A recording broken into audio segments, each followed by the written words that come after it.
लाहौर के इलाका शादबाग में सगे भतीजे ने फायरिंग करके चचा और उसके बेटे को कत्ल कर दिया।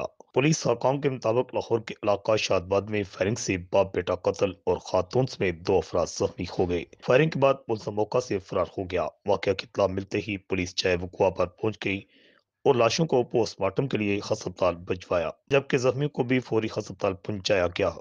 पुलिस हकाम ने बताया, इब्तदाई तहकीकात में इंकशाफ हुआ कत्ल होने वाले बाप बेटा हैं, जिनकी शिनाख्त हिजर खयात और हमजा हिजर के नाम से हुई, जबकि फायरिंग करने वाला मकतूल का भतीजा अदनान था, जो मौका से फरार हो गया। ताहम पुलिस ने शवाहद इकट्ठे करके टीम तश्कील दे दी। जल्द मुलजिम को गिरफ्तार करके कानून के कटहरे में खड़ा किया जाएगा।